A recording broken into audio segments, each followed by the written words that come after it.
This evening is my last night here at Brickfield Temple.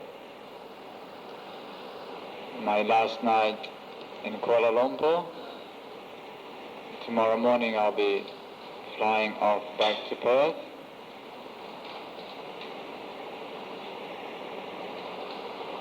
And so this is probably the last opportunity we have to discuss Dhamma. It's been a very pleasant visit for me. I've seen a lot of places, met a lot of Buddhist people, and I've had a lot of opportunities to talk, discuss, reflect on the Dhamma. And that is really the most important thing.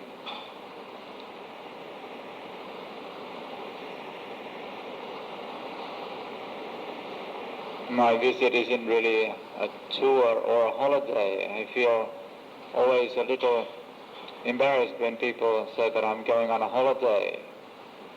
In Perth they say, oh, you're going on a holiday to Malaysia. And I never think of going on a holiday. I don't think I've been on a holiday since I became a monk.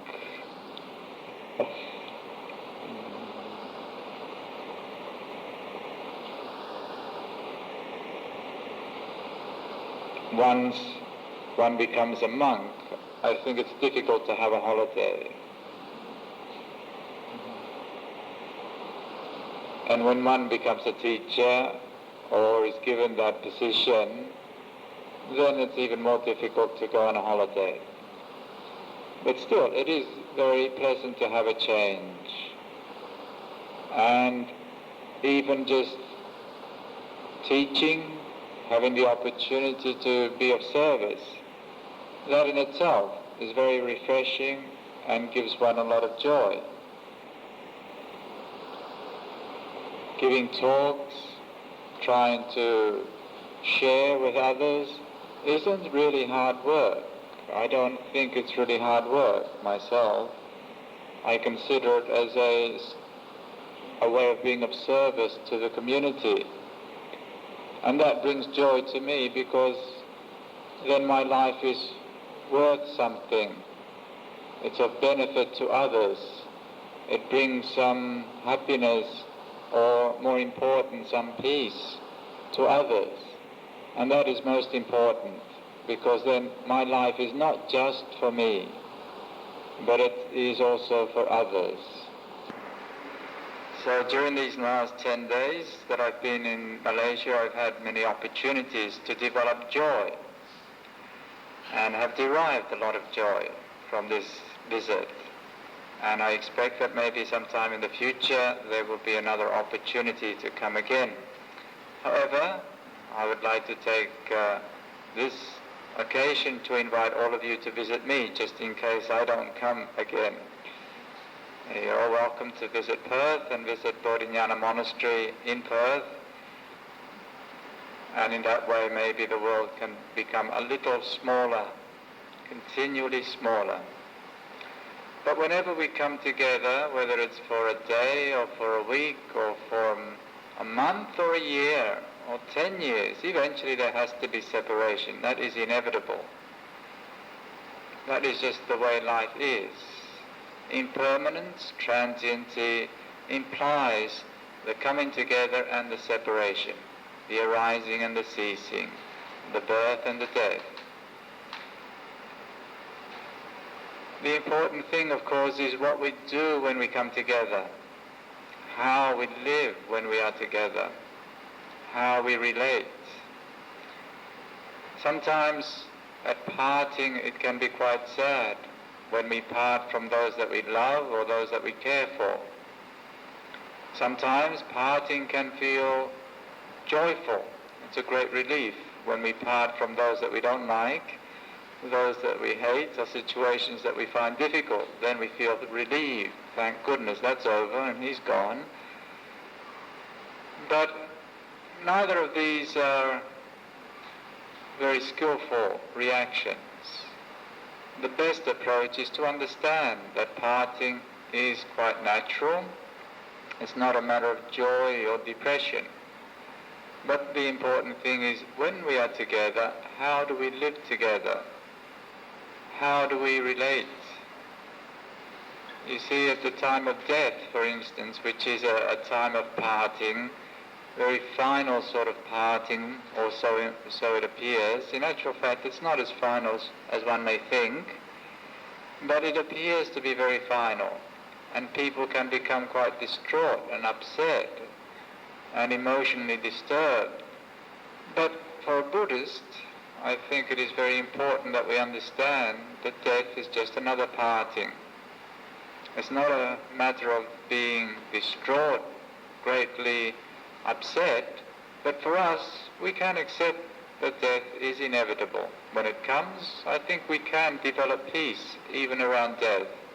But more important still is how we live when we are alive. How we live our lives when we have life is more important. And so this brings me to the exhortation of the Buddha that is of great relevance to this situation. Because the Buddha, just before he passed away and entered Parinibbana, he exhorted the bhikkhus who were gathered there on that occasion, the full moon of May. And although I can't remember the exact words, the gist of the words, I can remember. Some of the bhikkhus, or some of the lay people gathered there, of course, were quite distraught and upset, seeing the master passing away.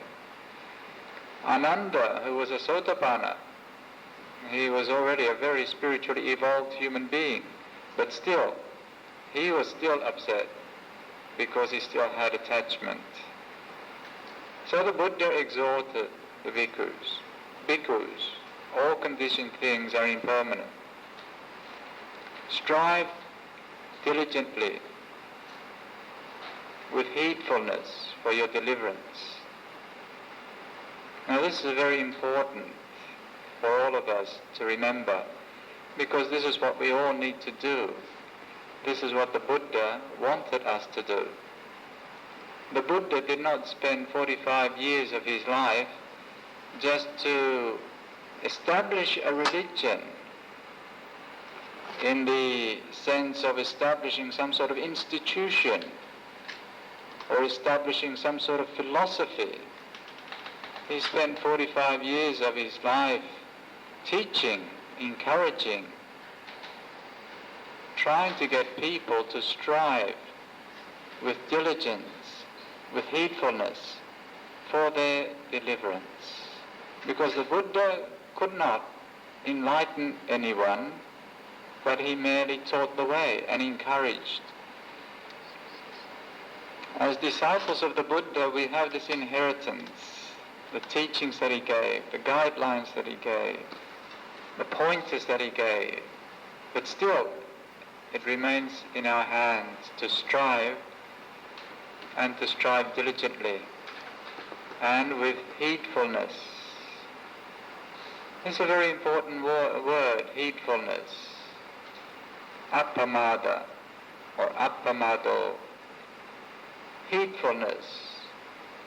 To me it means something quite special, whether it's correct in terms of the literal translation or not, but to me heedfulness is more than mindfulness. Heed, to heed. And what we heed is the teaching of the Buddha. We pay attention. We heed the guidelines. We follow the guidelines. We follow the path, the whole path. We try and implement and live this path in order to attain to deliverance, attain to liberation.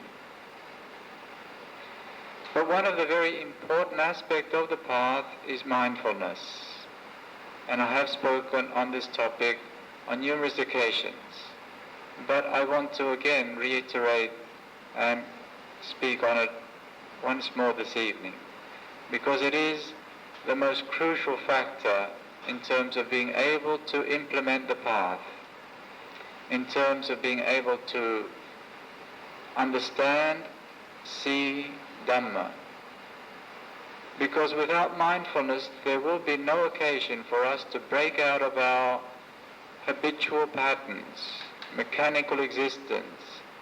We will never wake up, because without mindfulness, we are asleep.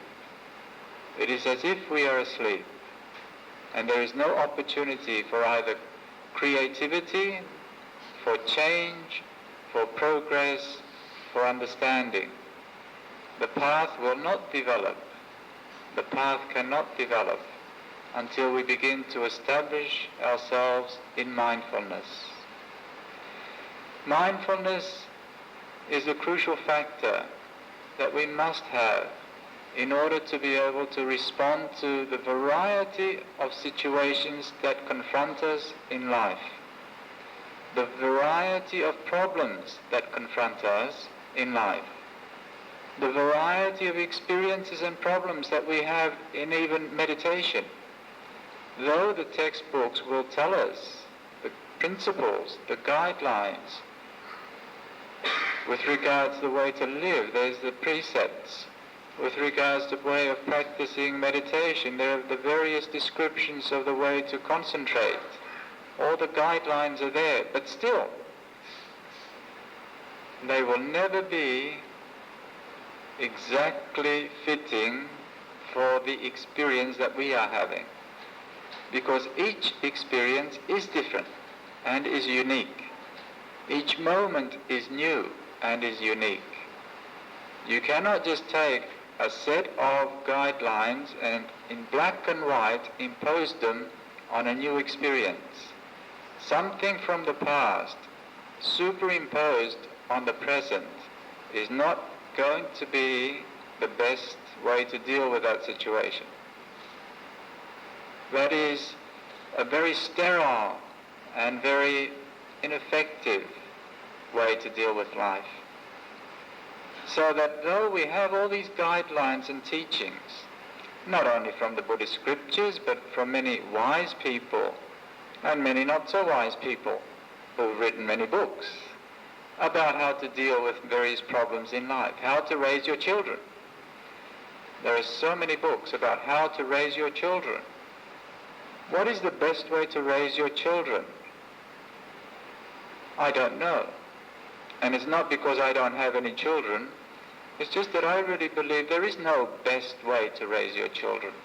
As if there is a best way, a set of fixed rules, the 12 rules that will cover every type of child, with every type of problem, with every type of temperament, with every type of family situation, with every type of social status.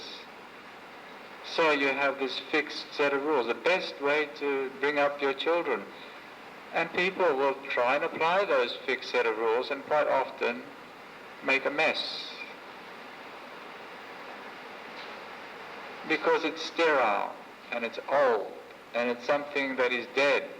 It's not taking into consideration the newness of the moment, the uniqueness of the moment, the uniqueness of the human, this person, the uniqueness of this situation, the uniqueness of this problem. It's all, every problem is different, every situation is different, every human being is different.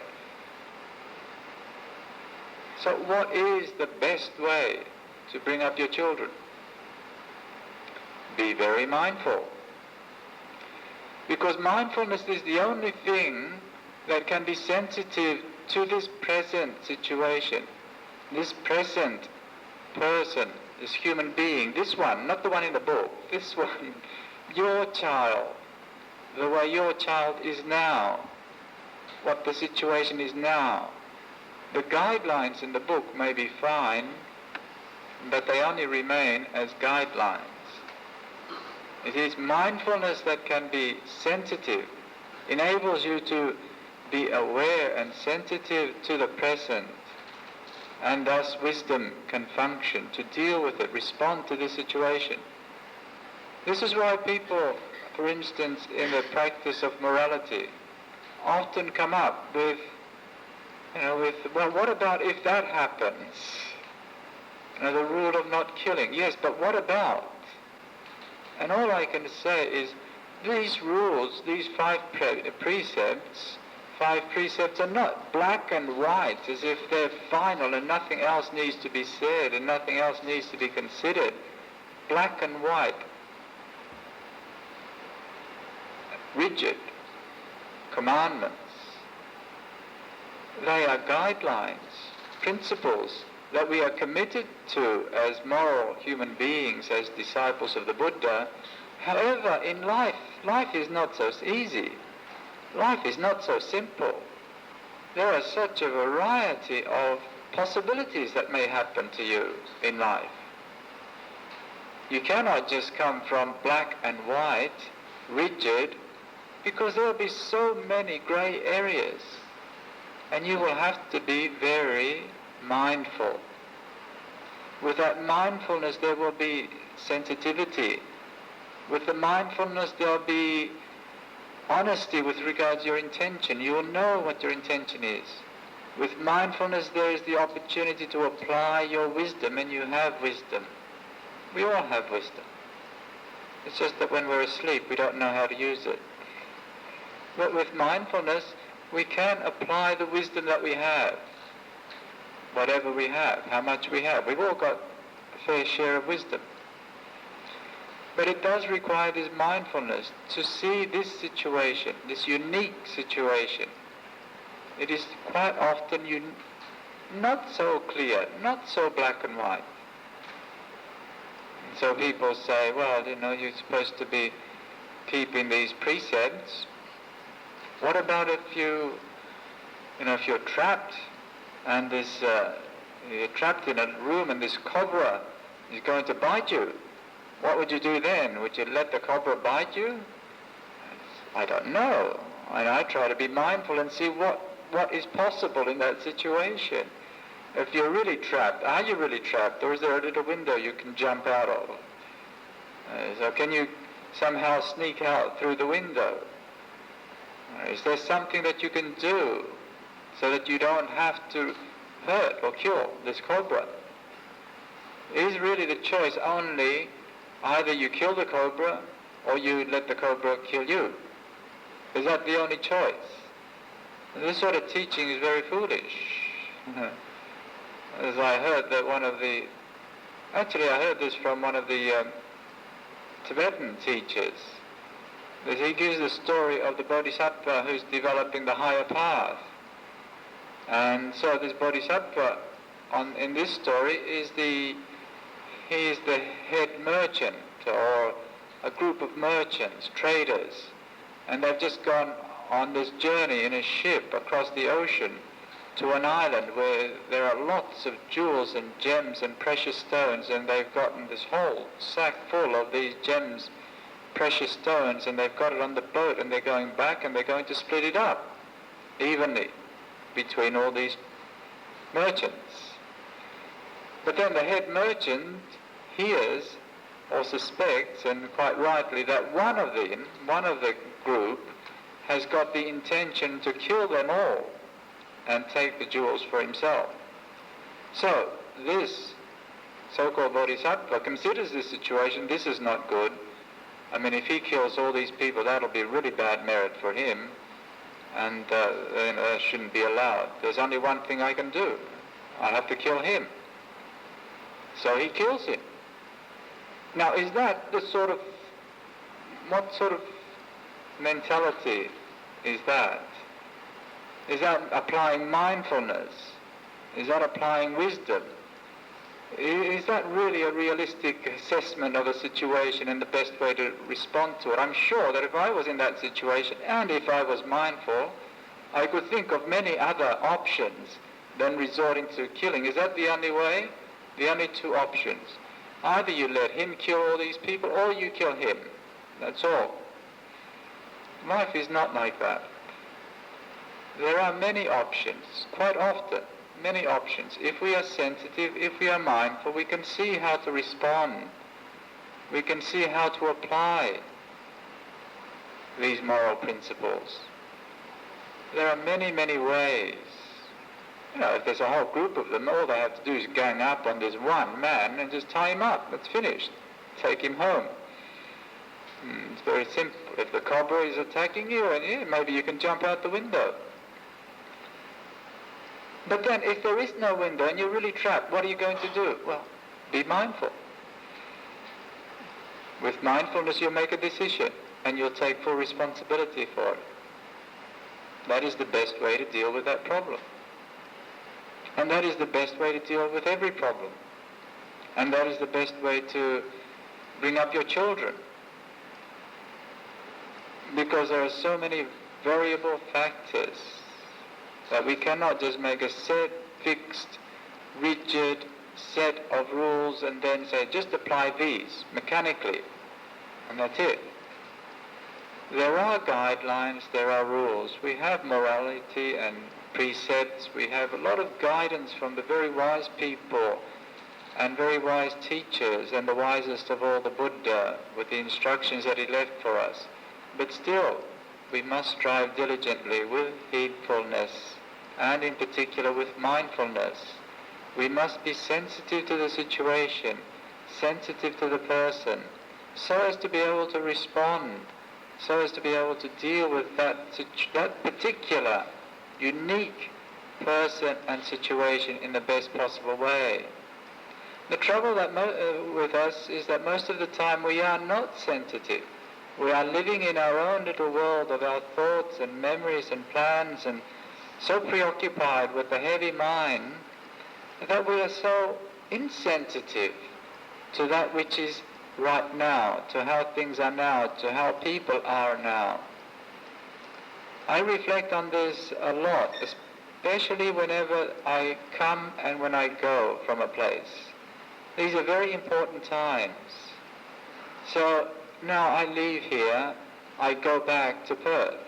So my mind, the perceptions that are foremost in my mind are the perceptions that I've accumulated here over the last 10 days. I've met so many people. I've been on a holiday. So it's lots of pleasant experiences, lots of pleasant meetings. So my mind, it can be full of this. And I go back, and if I'm insensitive or not mindful, I can just be living in my world and walk into the monastery and just expect that everybody should be feeling the same way as I'm feeling. Be thinking about the same things that I'm thinking. Be concerned about and place the same importance on the things that I'm concerned about. But that's not a very wise way to approach life, is it? Because then I go there so preoccupied, and I'm very, very insensitive to what is the situation there, because I've been here 10 days, they've been there 10 days. Things have happened there. Who knows what's happened there? Maybe another bushfire. Maybe they've got other pressing problems on their minds. Maybe there's been a coup. Maybe I've been dethroned. There's been a takeover. Maybe I won't be given back my kuti, my dwelling place. Who knows what's happened? Who knows how they're feeling? Maybe they're completely depressed. And you go there cheerful after your holiday and say, oh, hello everyone, great, isn't it? Marvellous day. And they've been in a burnt-out monastery. It's all black and charred and dusty. And they've had to work hard. And you come back and you feel happy or cheerful. And you can be really a nuisance and a pest. And very irritating, because you're living in your world completely insensitive to them, and you just bump around. Of course, now if they're also heedless or lacking in mindfulness, they'll be doing the same thing. They're so concerned with their problems or their situation or their world of experiences, and worrying or thinking about their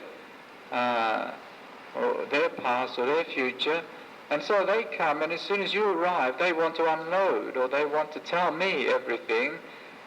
And so you just get the clashes of the worlds. Bang.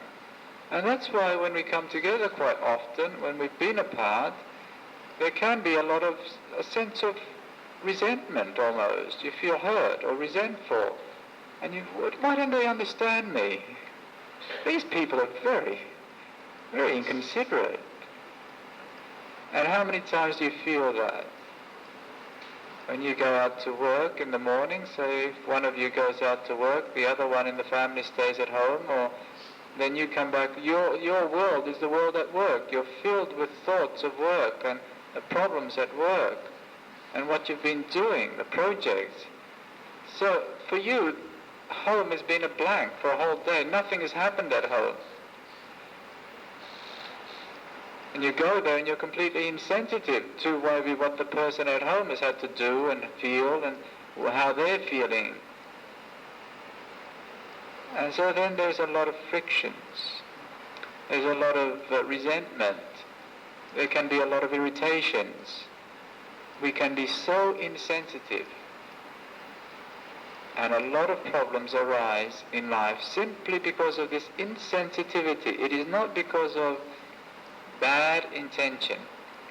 It is not necessarily because we have unskillful intentions, bad intentions, that we want to hurt, that we want to annoy, that we want to irritate. No, most of the problems that we experience is through insensitivity. I really feel it's through lack of mindfulness, that we just are not sensitive to time and place and people, and we're living in our own little worlds of our own little thoughts, our own problems, our own expectations, our own imaginings, and so we lack the sensitivity to feel the other, to feel the situation, and so we don't respond appropriately. We don't respond in an appropriate way to that person, how that person is now, to that situation, how that situation is now. How many times does it happen? It's very embarrassing sometimes. You're feeling happy and you're kind of laughing and cheerful and smiling, and you don't notice that the person sitting there has got a very depressed look on his face, maybe even a tear in his eye. Maybe there's something quite tragic happened to him, and you slap him in the back. How are you? How's things? Great day. Oh, that's very insensitive, you see. Just no sensitivity because we're living in our own little world. So mindfulness is so important for us. In order to be able to respond to the situations, respond to people, in order to be able to be sensitive, and in order to apply the Dhamma, mindfulness is crucially important. And it should be the type of meditation that everyone does. Even if you're living in the lay life and you tend to be very busy and you tend to have little time for formal meditation. Maybe you can't sit formal meditation for hours and hours. But to the practice of mindfulness, there is only one hindrance: heedlessness. Work is not a hindrance, not really. Talking is not really a hindrance. Any activity need not be a hindrance. The real hindrance is heedlessness, not being mindful. But it is possible to be mindful. It is possible to be present, awake and sensitive in each moment, in each situation. It is possible, but the skill needs to be developed. We must make the effort. Strive diligently. You must put something in it. It won't happen by itself. It's not as if one morning you'll wake up and say, well, I'm perfectly awake. And you remain perfectly awake for the rest of the day, enlightened. It is something that needs to be developed through effort and diligence. Because by habit, we are not mindful. By habit, accumulated habit, we are heedless. It doesn't mean that we do bad things. It doesn't mean that we go around doing foolish things, breaking rules or hurting people intentionally. But heedlessness simply means a lack of awareness and knowing what we are doing, what we are saying, what we are thinking, what we are feeling, what we are experiencing, what is happening now. That clear knowing is something that is quite often lacking. And because that is lacking, then our lives become mechanical, habitual, and insensitive. So this is of crucial importance. And I would like to encourage everyone to make an effort in developing mindfulness. Not to the exclusion of any other aspect of Dhamma. Not that we will not develop the rest of the path, because to heed the Buddha's teaching, we must heed the whole path. We must be heedful of the whole path.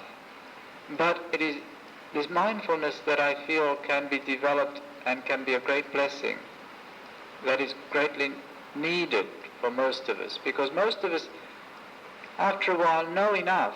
We know enough. But it's being able to live it. And this being able to live it requires this mindfulness. Even though we know, through heedlessness, it's as if we don't know, because we can't apply it. My teacher used to say that it's like a house. When the owner is not at home, the thieves easily get in and take everything away. Though you may have many treasures of knowledge and understanding, when you're not there, there's nobody to guard those things or make use of those things. They'll be taken away by the thieves. So this mindfulness is that presence of mind that enables us to actually begin to apply, make use of the knowledge, the wisdom, the understanding that we have gained through listening, through reading, through contemplating. It enables us to direct effort. It enables us to keep to our commitments and our resolves. It is a most marvelous quality. So we need to develop it. How do you do it? How will you do it? Having lived with my teacher, Venerable Ajahn for 10 years, I discovered that basically he stressed two main things in his teachings over and over again. Two main things. For a start, the monastic life is pretty structured there. It's all based on morality, on discipline, and it's quite strict. So that's the foundation. But above that, in his teaching, what he actually taught, what he actually encouraged, beyond that, because he expected every monk in that monastery to live according to that, without exception, otherwise they wouldn't be there. But once they're there, then the essence of his teaching, that he continually encouraged, continually pointed to, and if you read any of the books that contain some of his talks, then you will probably appreciate this. Right view and mindfulness. Right view and mindfulness, the essence of his teaching that he continually stressed. And having lived with him and having followed his instructions, I agree, personally. I think it is very, very important.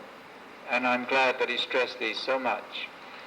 And when I talk and when I share with people, basically it's more along these lines of right view and mindfulness. And I've explained on previous talks how important right view is, because it makes a difference between suffering and non-suffering, between making a problem out of a situation or just leaving the situation without it being a mental problem. But this mindfulness is also very important, as I'm saying this evening. And so in Ajahn Chah's monasteries, meditation was never seen as one special isolated activity. It was never seen as the time when we sit cross-legged concentrating our mind exclusively. That was not called, that alone was not called meditation. I had a very difficult time understanding this, because when I ordained as a monk, and I told you this as well, my primary interest was meditation. I wanted to meditate. And that's all I wanted to do. Just meditate. I don't want to be bothered. I don't want to learn Thai.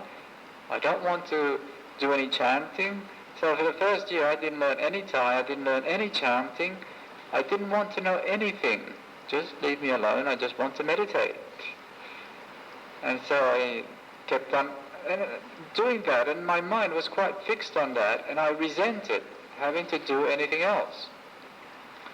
But after 6 or 7 months of this intensive sort of meditation, I also realized that I wasn't going to get very far very quickly, because I just was so tense.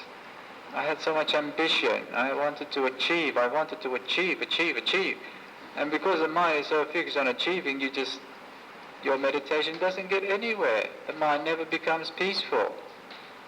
So after 6 months, I saw that, and I said, I need a place where I can just relax, and not relax in an undisciplined way, but relax and live in a more natural, normal way, and give this a lot of time, take away the time limit, because until then I had this really arrogant idea that after 3 months I should be enlightened, and so 3 months should be enough, and I've got other things to do anyway. I'm a busy man. I haven't got all the time for this meditation. 3 months should be enough. So, but after the first year, I realized that the biggest obstacle was this time limit that I'd been putting on it. So I decided to just get rid of the time limit and just relax into a more normal pattern of living and meditating. And so I went to live with Venerable Ajahn. I'd already been there, but at the first time I wasn't able to stay. I couldn't bring myself to do it. Second time I went back and stayed. But I had a lot of frustration, because in his monastery, though we did meditate, there seemed to be always so many other things to do. I mean, you have to learn to make your robes, and he made me learn all these things that I didn't want to learn. So I already had a set of robes, and he said, those robes are the wrong color. You've got to dye them. It sounds easy enough, doesn't it?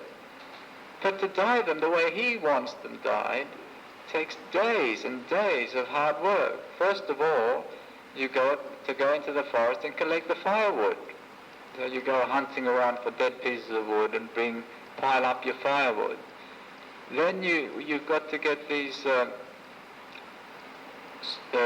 pieces of jackfruit wood, the wood from the jackfruit tree, because he doesn't want any chemical dyes used. He wants only the natural dyes, the way they did it traditionally. So you get these big logs of jackfruit trunks, and you get a machete and you have to chip it until you make a big basket of chips. It takes days to chip this jackwood. It's very hard.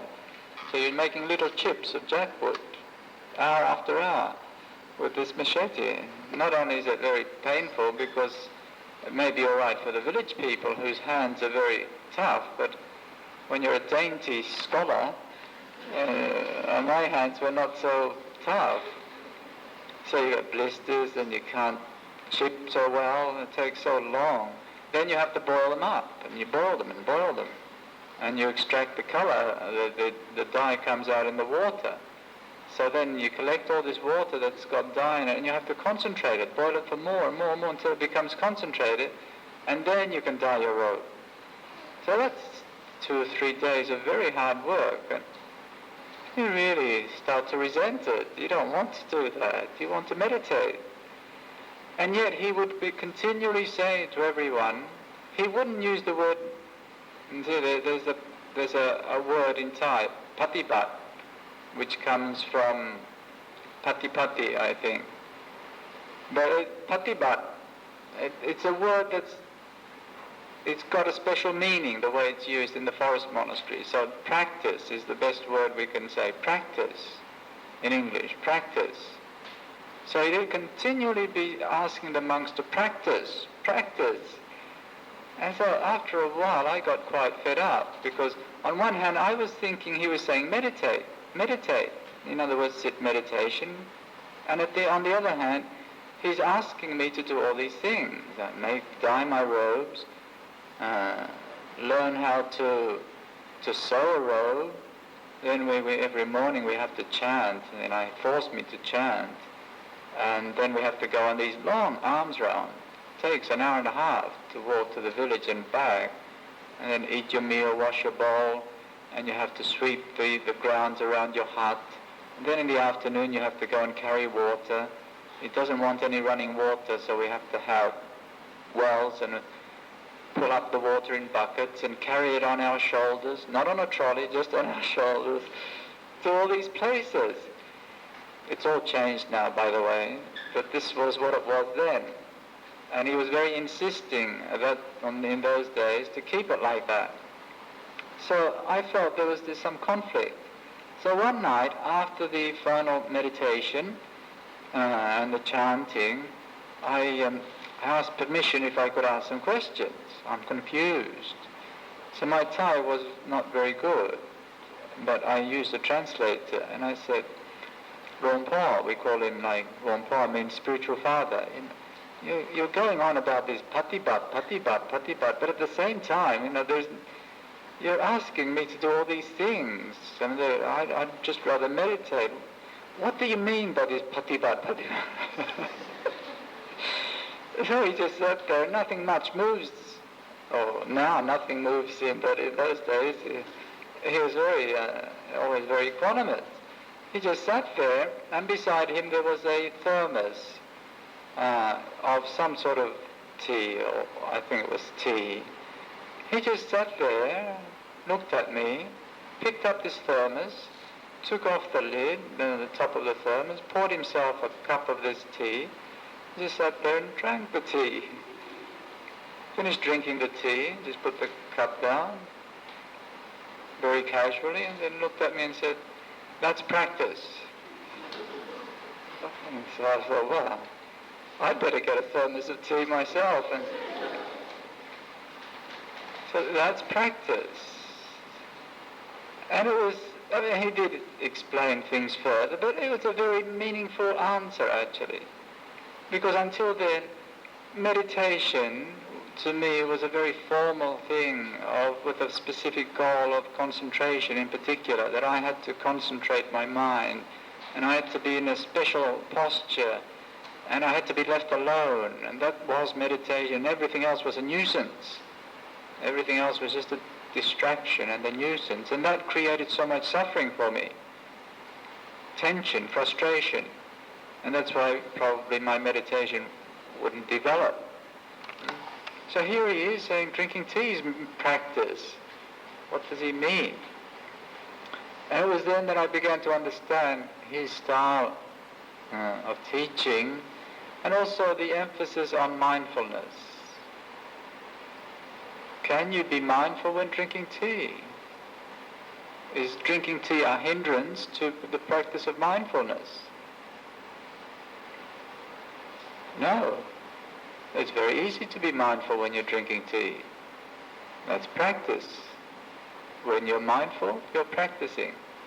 Develop mindfulness around every situation. And this was Ajahn Chah's specialty. The way you put on your robes, the way you hang up your robes, the way you wash your robes, the way you sew your robes, the way you walk on arms round, the way you receive the food, the way you eat your meal, the way you wash the bowl, the way you enter your hut, the way you sweep, the way you carry water. All of this is practice when it's done with mindfulness. And because they are very simple exercises, the lifestyle is very simple, you soon develop this ability to be mindful in the ordinary situations. And gradually you expand it to cover more and more situations, more and more of life. And you can do this. Being a monk is a little easier because the environment is very supportive. Being a monk is also easier because you've got a lot of rules. A lot of the rules of training for monks are to do with etiquette, to just the way of doing things, like the way you hang up your robe after you wash it. There's a rule about how to hang your robe. I mean, to keep it such a trivial thing is not a matter of life and death. It's just such a trivial thing that you would never remember it unless you were mindful of what you are doing, hanging up your robe. And Ajahn Chah had these very peculiar practices. Whenever you enter a room, you have to bow down. Whether there's a Buddha statue or no Buddha statue, as soon as you go into your room, you're supposed to put your things out and bow 3 times. To be mindful means that we stop and we collect ourselves. And we are the mind and body present in this present activity, in this situation.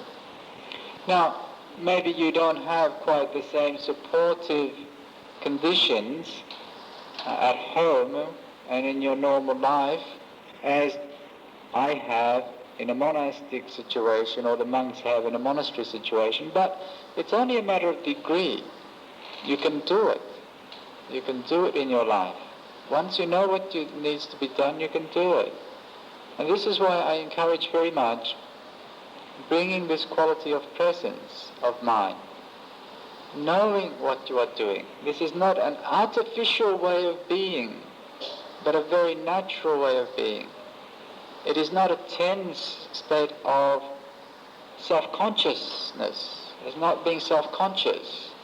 It is being conscious, awake, aware. It is not being worried about how you're doing it. Am I doing it right? If that is how you're feeling, then you know that this is happening. You know you're worrying. But mindfulness is simply the mind relaxing in the present moment. It doesn't need us to do anything special. Just let the mind relax in the present moment. Do what you are doing, the mind and the body together. Use the posture. Use the physical activity. Use this present experience to anchor the mind in the present. The body is always in the present, just like your breath is always in the present. No, you're worrying. But mindfulness is simply the mind relaxing in the present moment.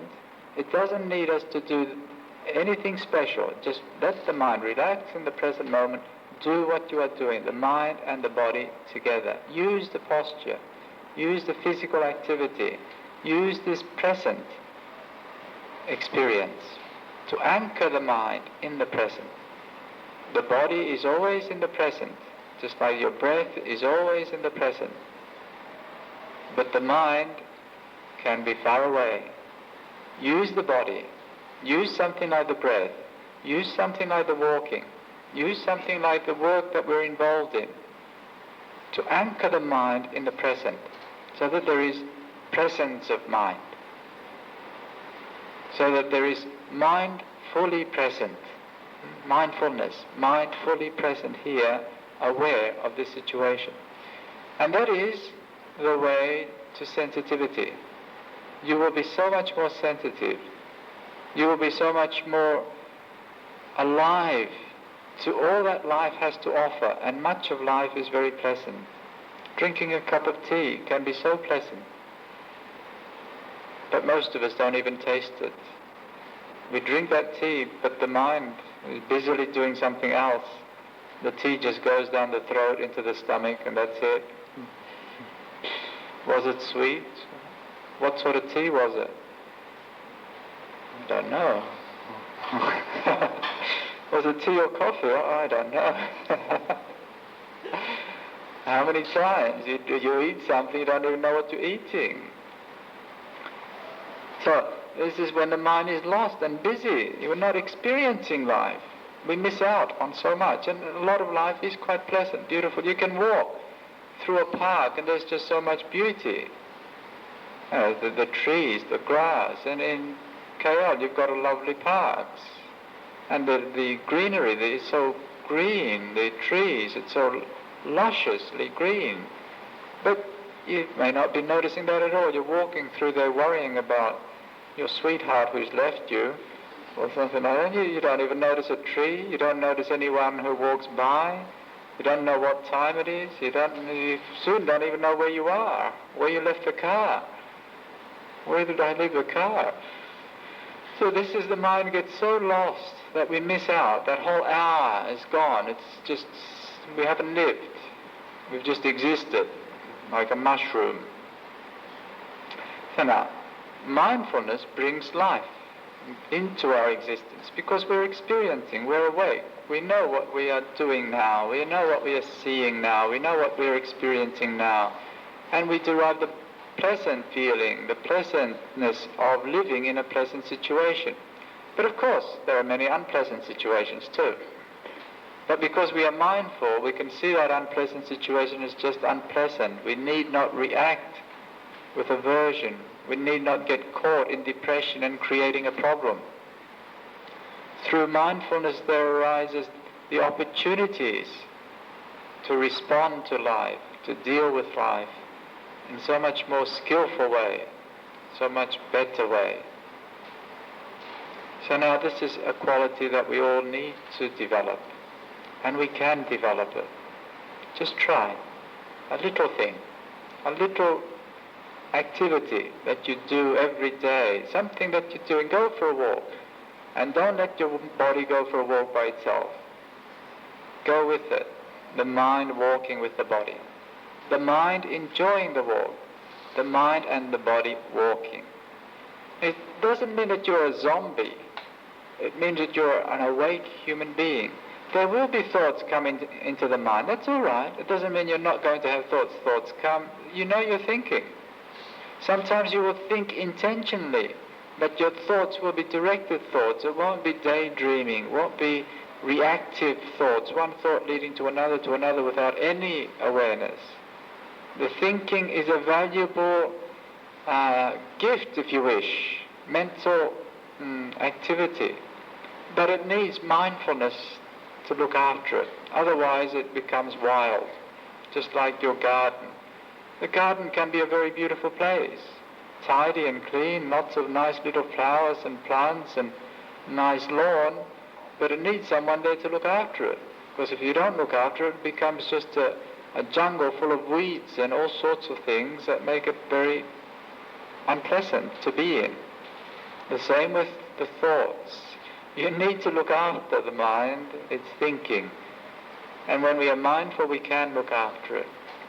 So begin with simple exercises to bring more mindfulness into the day. Beginning in the morning with simple things that you do every morning, brushing your teeth. I think I've already mentioned these. Brushing your teeth, having a shower. Instead of just going in there in a rush and brush your teeth and already worrying about what's going to happen today. Will I have enough time to do all that I have to do? Will that happen? Just relax. Well, you have to brush your teeth, so you may as well just brush your teeth. Do it properly. Mind and body, brushing the teeth. If there is something to think about, then think about it. If there is no real need to think, then just enjoy the moment. From that moment in the early morning, try to develop it in more things. Just walking to the bus stop, walking to your car. Bring yourself back to the moment. Driving your car. Can you be mindful and drive a car? Well, I hope you are mindful when you drive a car, otherwise it's very dangerous. There's these bodies driving cars with no minds is not a very safe way to be on the road. The mind being present, you're driving, you know you're driving. There's a lot of things to do when you're driving, but when you're mindful, you can do all those things. It's not an effort. It's not like you're trying to concentrate on something. Mindfulness is not concentration. Mindfulness is a fluid state of mind. It's moment-to-moment knowing. It's not fixing on something. It's a fluid, flux, movement of knowing, moment-to-moment knowing. When I had been with my teacher Ajahn for a year and a half, just after that episode, I heard that my parents were going to visit, they were going to go back to Italy, from Australia to Italy, and they were going to stop in Bangkok, transit. Immediately I started to feel great anxiety, but also there's an obligation, I have to go and see them. But I really didn't want to go.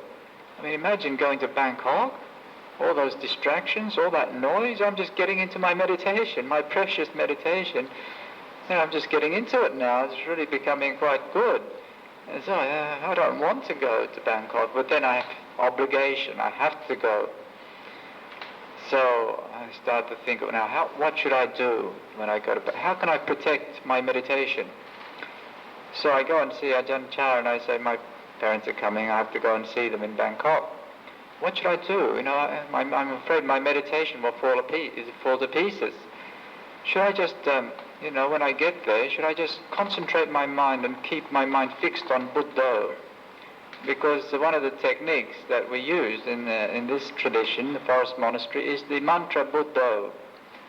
And it can be used in many ways. One of the ways is with the breath. The other way is to just keep it as a mantra, continuously going in your mind. Buddha, Buddha, Buddha. You fix your mind on that. It's a very good way for developing concentration. So I thought, I'll just latch onto this Buddha and I'll just keep my concentration. And so I asked him, should I just concentrate on Buddha when I go to Bangkok so that my meditation won't deteriorate? And he said, yes, you could do that. You'll probably get run over by a bus as soon as you cross the road. You can do it if you want. Because that's right. And then if you fix your mind on one thing, again, you can't be mindful of anything else. And when you're in an active situation, like driving a car, that's ridiculous. It's very dangerous. We're even walking in the city, if you shut down and not receive sensory impression, it's very difficult, which is what concentration is. You collect the mind on one thing, which means you turn away from the other sensory stimulation. It's shutting down. Now, you can only shut down in a safe situation.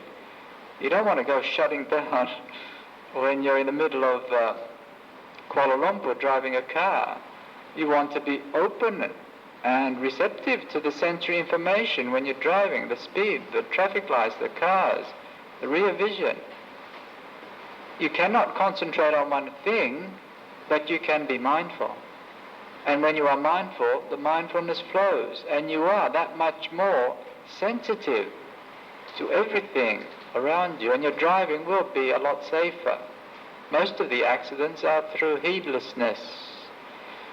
And it's amazing we don't have more accidents, actually, when you think of it. So this mindfulness we try to bring into a situation. Even driving a car, walking down the road, eating. So it's difficult when you're eating together in a group. That's a bit more difficult because there's so much happening. It's a social event. But if you ever have the opportunity to eat alone, like in a monastery, in our monastery where we eat, eating is a meditation. Eating is never a social event. Eating is just a meditation. The food is offered, the food is distributed, and the monks sit silently. And we wait. Collect the mind. Contemplate the proper use of the food. And then, once the senior monk starts eating, we start eating. Eating is in perfect silence. When eating, one keeps one's attention on the bowl. One knows that one is eating. The mind is eating, just with the body. Not just the body eating and the mind dreaming. But of course, the tendency is to drift away and start thinking about something else. In other words, you don't eat. It's only the body eating. But you can train yourself to eat. The mind and body eating. It doesn't mean eating in a funny way or eating very slowly. You just eat. You know how to eat. All you have to do is be mindful. Mindfully eating, knowing what you're eating, knowing the taste, knowing the experience, knowing the feeling, knowing the mental reaction. Oh, this is delicious. I'd like some more of this. With this mindfulness, we experience more of life. With this mindfulness, much of the Dhamma will become apparent to us. In particular, dukkha, the cause of dukkha, and the way to the cessation of dukkha becomes so clear to us. Because when we are mindful, then we begin to notice what we are doing mentally as we experience what happens mentally, the reaction. How through desire we start chasing after that pleasant experience. How through aversion we start fighting and rejecting the unpleasant experience.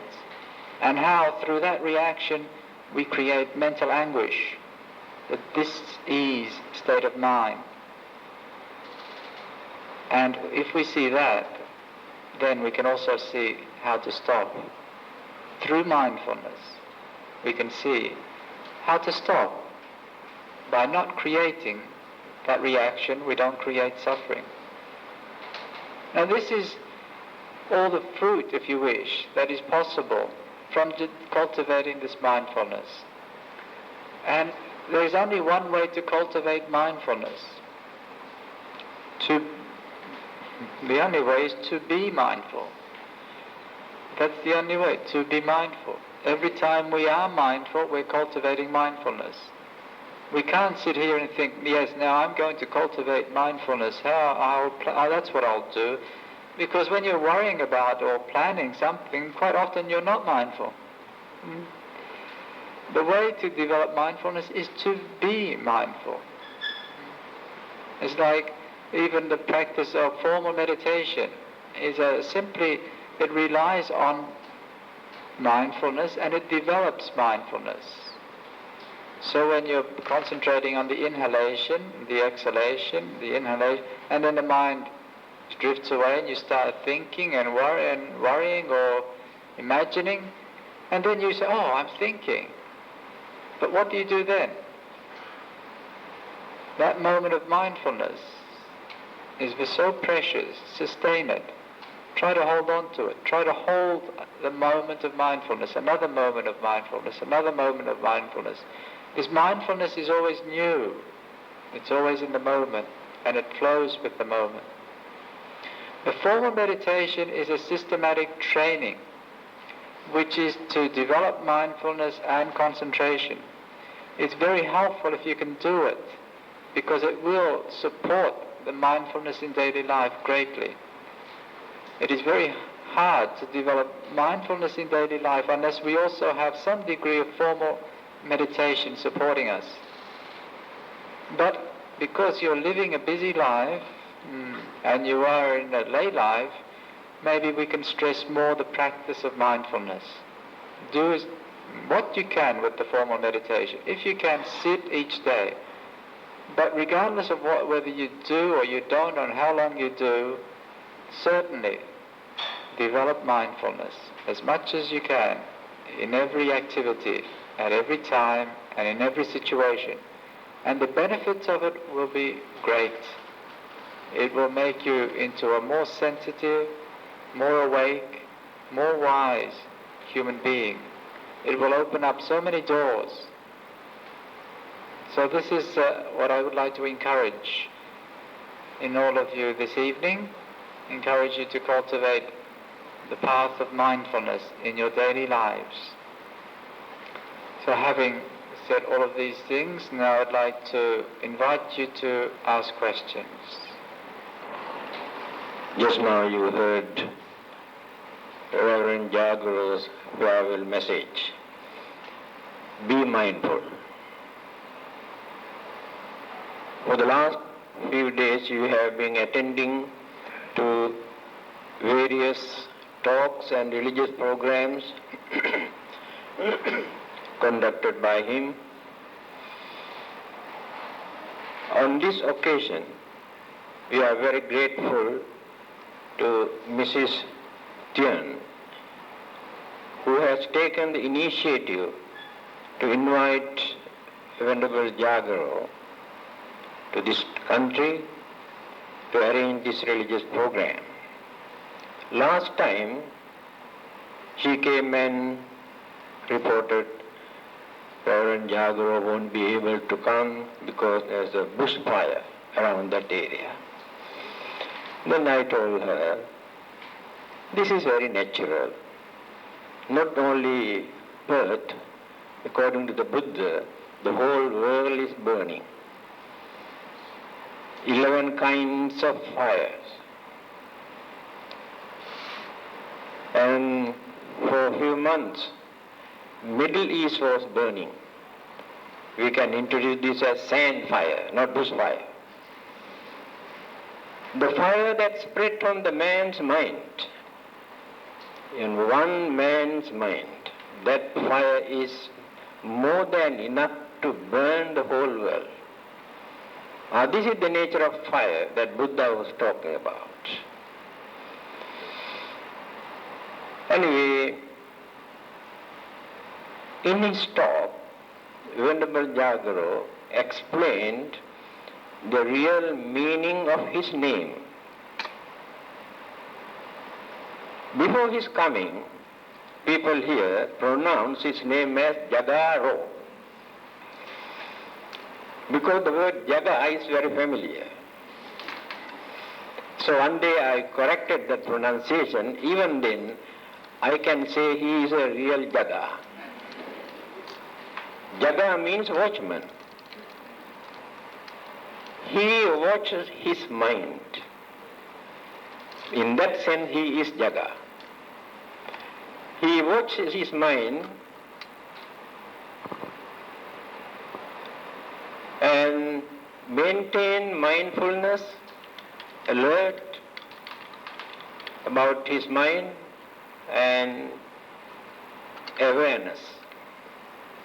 What sort of thoughts appear in the mind, whether they are good ones or bad ones, whether they are harmful or dangerous or useful. That is the way how we have to watch our mind. He also mentioned or he clarified a misconception that many people maintain about meditation. People think the meditation means just sit down even without moving legs or hands, but the mind is moving all over the world. He thinks he is meditating. According to the Buddha, in every action, every word, in every thought, there must be mindfulness. It is very clearly mentioned in Satipatthana Sutta, the way of mindfulness. Gate, thite, nisinne, sutte, jagarite, sampajanakari hoti. Sampajanakari, be mindful. While you are walking, sitting down, lying down, or eating, or sleep, and even in the toilet, in every action there must be mindfulness. And this is the way how we have to train our mind. So, real meditation is very active. It is not laziness. Just sit down and close your eyes and go on thinking, creating imaginations. To train the mind, we have to give an object into the mind to hold on. Otherwise, the mind cannot keep quiet. So he has clarified this wrong impression that some people had about meditation. When I was in Sydney, he asked some of his devotees to invite me. So I told him, so immediately after my heart operation, it is difficult for me to go there. Then he has said, it is not necessary to give any talk, just come and relax here. Even then I said, it is too much for me. And before my going to Australia also, earlier I had some invitation from him to visit Perth, still I could not do that. But I promised to do that before the end of this year.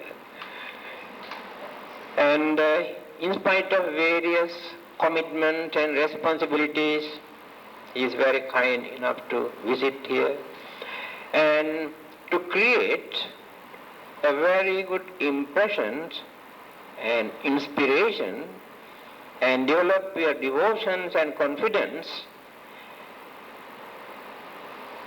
about the Buddhist way of life and how to maintain peace and harmony, contentment, satisfaction in our mind. Although we have more than enough things, although we know how to enjoy our worldly life, everybody is suffering from restlessness, stress, fear, worries, mental disturbances, unsatisfactoriness. Every minute they are suffering from this. So life actually becomes useless if we do not know how to maintain peace and satisfaction or contentment. And confusion, imagination, fear, suspicion always disturb our life, our mind.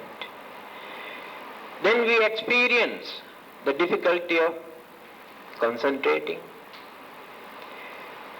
So the mindfulness is the first lesson, irrespective of our religions or religious backgrounds, to train the mind. Just now Reverend mentioned about simple method of mindfulness. When the meditation master was asked what method does he practice for his meditation, he said, I practice only two things for my meditation, eating and sleeping. All day and night I practice my meditation in this way. Then everybody is doing this, but they do not meditate on that. When he eats, he start to concentrate on the very beginning. Who produced this food? The farmer, the man who cultivated vegetables, and one who cooked this food, and one who served this food, who come and offer. Then he radiates his kindness and compassion also toward those who have prepared this food. Again he thinks, I do not take this food to strengthen my muscles and sinews, to build up my body, but to maintain my life, to carry on my noble way of life. That is his meditation. When I sleep, I do not go on creating all sorts of imaginations in my mind. I don't allow evil thoughts, wicked thoughts to come and disturb my mind. I don't create confusion in my mind. I maintain concentrations, mindfulness, without allowing thoughts to disturb my mind. Then eating and sleeping, these two things can become very good object for our meditation. Anything in this world we can take as an object. There is a very interesting story in our Buddhist book. A monk who wanted to meditate in his temple every evening, disturbed by a young girl. Her house was very close to this monastery. When this monk started his meditation, this young girl started singing there in her house. But he has no right to ask this girl to stop her singing. She is doing this in her house. He was thinking what to do now. He cannot concentrate. He cannot train his mind. Try in every possible way. Did not work. Then what he did?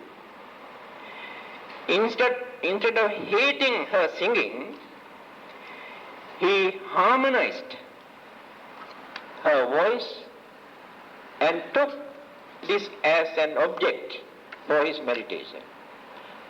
So the singing is the object for his meditation.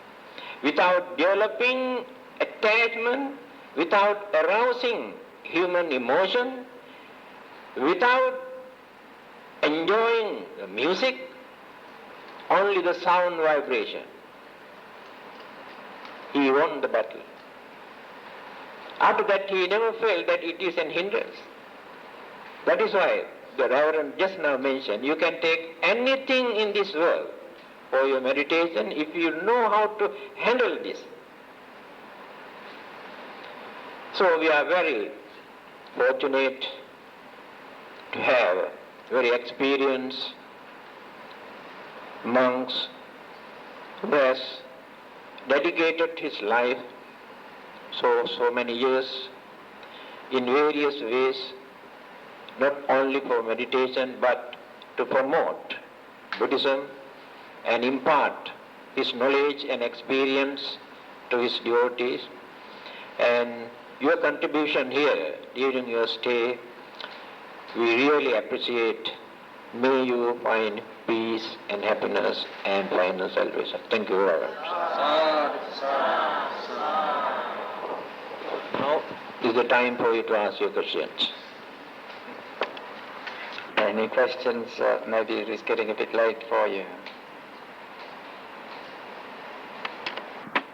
Finish by thanking Venerable Mahathera very much for his kind words, and also, of course, for the most gracious hospitality that he has extended to me during my stay here, and the friendliness that I've experienced from both the monks here and the regular lay people who come to the monastery. And I can honestly say that I feel I've been taken care of to the utmost level. The other day somebody took me to visit the 6-star hotel, but I don't think I would have probably enjoyed it or felt as comfortable as staying here, because though the physical comforts here may not be up to the 6-star hotel, but the kindness and the friendship and respect that I've received certainly is far greater than I would have received at the 6-star hotel. So I'd like to thank Venerable Mahathera for his kindness, and also express my gratitude to all the lay people who have looked after me during my stay, and in particular Mrs. Tien, who's made this trip possible. She's the one who invited me to come, and I'm happy that I did come. And as I said, I'm also extremely happy that Venerable Mahathera will be visiting Perth later this year, and I do reiterate my invitation to all of you who have the opportunity to visit Perth, and you're most welcome to visit the monastery or the Buddhist Society there. So thank you, Bhante, and my blessings to all of you. So that if there are questions or people who want to ask questions, maybe you can stay back and ask questions. I'll stay here for a while, but then if people feel that it's getting late and tomorrow is a working day, maybe it would be appropriate to end the formal lecture and the formal meeting this evening.